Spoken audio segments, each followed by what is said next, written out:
नमस्कार, आप देख रहे हैं 4 PM। मैं हूं आपके साथ सिमरन। जैसे जैसे चुनाव नजदीक आ रहे हैं, चुनावी प्रचार भी तेज हो गए हैं। अब भले ही राजस्थान विधानसभा में भाजपा की सरकार हो, लेकिन इस बार के चुनाव में सभी राजनीतिक दल एक्टिव मोड में नजर आ रहे हैं। चुनाव में ज्यादा से ज्यादा सीटें जीतने के लिए सभी दल लगातार जनता के बीच पहुंच रहे हैं। कांग्रेस, भाजपा या फिर कोई और राजनीतिक दल, सभी 25 सीटों पर दबदबा बनाने के लिए अथक प्रयास कर रहे हैं। लेकिन इस चुनावी प्रचार के लिए जिस तरह से नेता प्रचार कर रहे हैं, कहीं न कहीं सवालों के घेरे में भी आ गए हैं। इसी सिलसिले में अगर हम बात करें तो नागौर लोकसभा सीट से बीजेपी की प्रत्याशी ज्योति मिर्धा एक बार फिर अपने विवादित बयान को लेकर मुश्किल में पड़ गई हैं। इस वीडियो को लेकर उनकी जमकर आलोचना हो रही है। बता दें कि उन्होंने खींवसर में चुनाव प्रचार के दौरान एक बयान दिया, जिसका वीडियो उनके प्रतिद्वंदी हनुमान बेनीवाल ने शेयर कर पीएम नरेंद्र मोदी को घेरा है। तो वहीं चुनाव आयोग से ज्योति मिर्धा के खिलाफ कार्रवाई की मांग की है। हालांकि ये कोई पहला मौका नहीं है जब ज्योति मिर्धा के बयान को लेकर विवाद हुआ हो, बल्कि इससे पहले भी ज्योति मिर्धा ने संविधान बदलने की बात कहकर विवाद खड़ा कर दिया था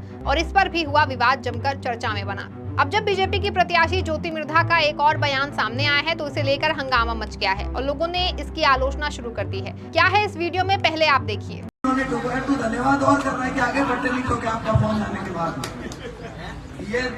ये राजनीति शायद खींवसर के अलावा कहीं भी नहीं होती। सारी दुनिया में किसी से बात करो, जो माहौल चुनाव से पहले था, ये तो आप सब ने यहाँ बहुत मजबूती रखी, भारतीय जनता पार्टी ने बहुत मजबूती रखी।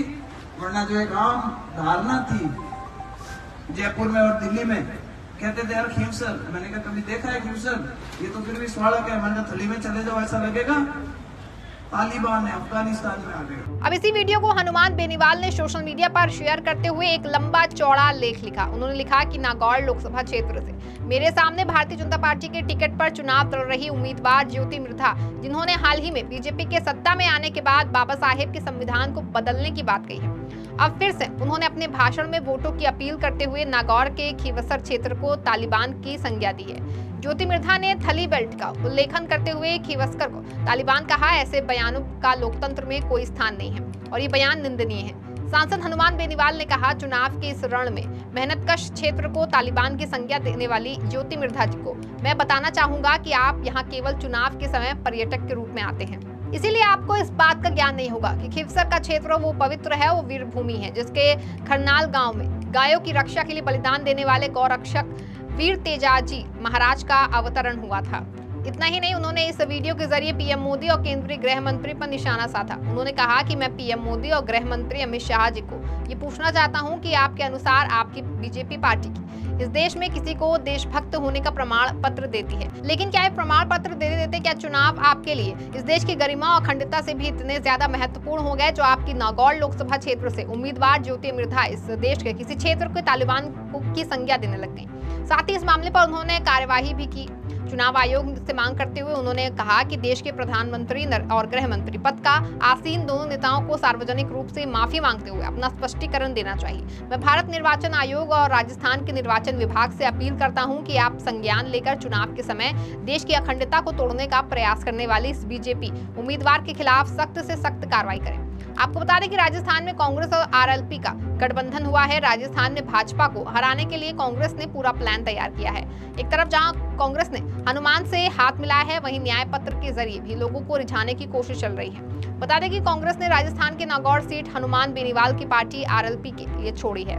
गठबंधन में शामिल होने के बाद हनुमान बेनीवाल ने कहा कि देश में लोकतांत्रिक व्यवस्था की रक्षा के लिए हमने एक कदम बढ़ाया है और एक कदम कांग्रेस पार्टी ने बढ़ाया है। उसी के परिणाम स्वरूप आज नागौर लोकसभा की सीट इंडिया गठबंधन में आरएलपी को दी गई है। उन्होंने कहा, इसके लिए राष्ट्रीय लोकतांत्रिक पार्टी परिवार की तरह से कांग्रेस पार्टी के राष्ट्रीय अध्यक्ष मल्लिकार्जुन खड़गे, कांग्रेस संसदीय दल के अध्यक्ष सोनिया गांधी व कांग्रेस के पूर्व राष्ट्रीय अध्यक्ष राहुल गांधी, कांग्रेस की राष्ट्रीय महासचिव प्रियंका गांधी और प्रदेश कांग्रेस के सभी वरिष्ठ नेताओं व प्रदेश कांग्रेस के प्रभारी का बहुत बहुत धन्यवाद।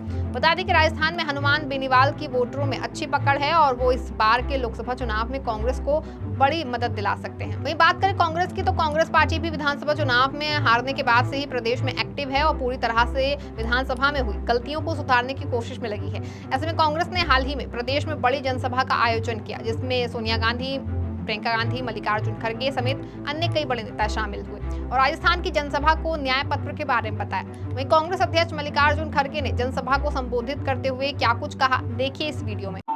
और राजस्थान के लिए कांग्रेस ने क्या किया।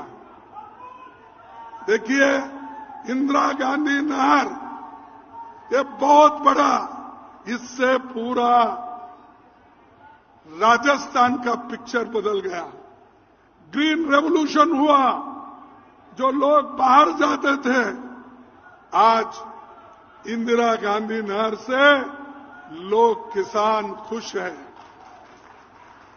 क्या ये मोदी ने किया? चंबल घाटी परियोजना कांग्रेस ने किया, क्या मोदी ने किया? मेवाड़ यूनिवर्सिटी किसने बनाया? कांग्रेस ने बनाया। मेजाबाद भिलवाड़ में हमने बनाया। मोदी का एक जगह तो कोई बांध या कोई डेवलपमेंटल वर्क या कोई दिखे जैसा जनता के फायदे के लिए उन्होंने दिया है, तो ये व्यक्ति सब जगह कहता है मैंने ये किया, मैंने। आजकल सबसे चर्चे में है वो मोदी जी। अब रेलवे लाइन तो पहले ही डाले हुए थे, ब्रिटिश के जमाने से लेकर हमारे पंडित जवाहरलाल नेहरू जी और रेल मंत्री जितने भी कहीं भी रेल डालना था वो तो रेलवे हमने कर दिया था। अब मोदी क्या कर रहे हैं, उस पे एक एक ट्रेन छोड़ना, हरी झंडी बताना। अरे ये तो इंफ्रास्ट्रक्चर हमने किया, उसका क्रेडिट भी आप लेते हो, और रेलवे स्टेशन पे जाके ऐसा हिलाते बैठते हैं।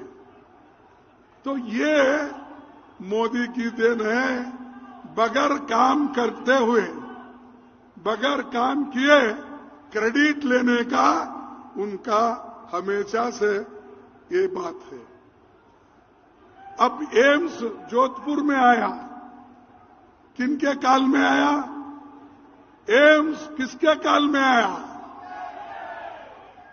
आईआईटी जोधपुर, आईआईएम उदयपुर, बिसलपुर बांध, Maharana Pratap airport, HAL, BL, BHEL, ये सारे चीजें कांग्रेस के जमाने। गौरतलब है कि राजस्थान में कांग्रेस पार्टी अब पूरी तरह से वापसी करने के लिए कोशिश कर रही है। अब देखना ये होगा कि इस बार के लोकसभा चुनाव में किसे कितनी सीटें मिलेंगी। ये तो खैर आने वाला चुनावी परिणामों के बाद ही पता चल पाएगा। फिलहाल के लिए खबरों में बस इतना ही। तब तक के लिए आप देखते रहें 4 PM राजस्थान। धन्यवाद।